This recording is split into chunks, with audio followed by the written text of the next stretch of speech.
So Aiton, outline for us, where are these leakage areas? Sure. So, well put.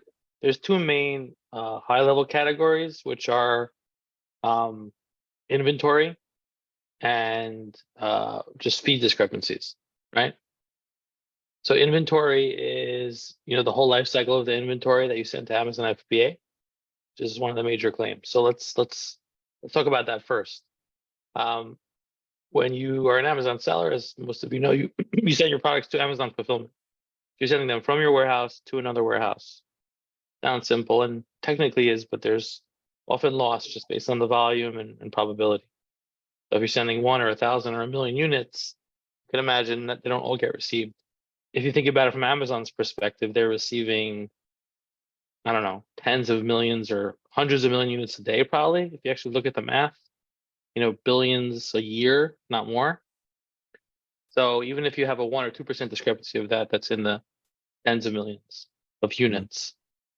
Now, one interesting to know before I go into the detail is that when you actually achieve a reimbursement, which I'll talk about, it's material in that in a typical warehouse, let's say you have a 3PL, a third-party logistics center, where you send your stuff and there's some loss. It's a bit hard to audit because their systems are more primitive.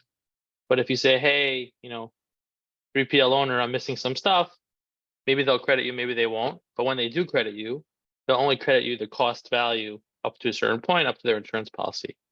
The beauty of Amazon FBA is that even though they control a lot and they charge fees, they're fully responsible for the transaction. So if you send an iPad and they lose it, and you prove it, which we'll talk about, not only do you get back the cost, but you get back the sale price. I don't think there's another analogy in the space of that where they make it as if you sold it. So basically what happens is if you turn a double negative into a double positive. You lost a $500 item, you're out 500, okay? And you also lost the margin of 100, let's say your Apple or whatever. Now you get back the cost and you get back the margin just because you did some data work or you used a service like ours. I think that's pretty unique, but that's the point. So to your point, inventory is important, but you're actually achieving full cost retrieval and margin. In many cases, it's interesting. We have some sellers who probably never would have sold certain stuff because it went bad or it was not relevant. It doesn't matter because if they lost it, they get to have this commitment to you. So everyone bashes Amazon on the fees and on the complexity, but that's a really nice policy, which makes sense because they are the fulfillment body. So having said that, again, back to what I was saying, when you send products to Amazon, sometimes things are lost, not received properly, received on the wrong shipment, received in someone else's shipment, your own SKUs are mixed. The count, I've been at fulfillment centers, I'm sure a lot of you have too.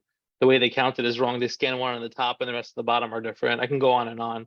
Most of it's human error / machine error / just probability, despite all their robotics and all their systems. So, a lot of times people tell me like, oh, Amazon's so sloppy. And I'm like, not really. They're like 98.6% accurate. As a $1 trillion company, that's pretty freaking good. But, we live in the 1-2%, and people should take heed to that because, again, you're getting your cost and margin back and it goes straight to the bottom line. Money you wouldn't have had without our help or your expertise. Yeah. So back to the cycle. So inbound discrepancies, and then once it's received in the warehouse, as most of you know, they often transship the inventory to different warehouses. So if you live in Kentucky and you want to get something the same day and it's in LA, it's not going to happen. So based on forecasting and modeling and different learnings, Amazon will transship units based on velocity. So imagine they got it, they have it. Now they're going to take 27 of your units and move it from LA to Cincinnati. There's another point of loss. Okay.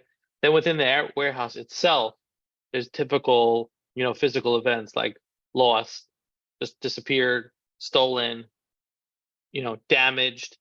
It's just not sellable. Sometimes they dispose it incorrectly. Sometimes that's within the warehouse. And then on the way to the customer, things happen. That's another separate area of last mile, which is kind of hard to audit.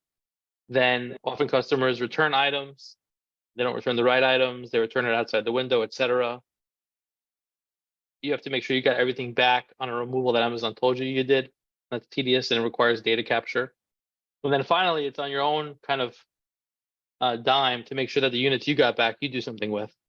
So if you could send it back to your vendor, cool. If you could send it back to China and it makes sense, great. If you want to donate it for a tax refund, super. But don't just sit on it and don't just have it. It used to be cheap to destroy it at Amazon or remove it. Now it's not cheap to do either. So you have to be very practical about what you do, or you're losing a lot of money on that process.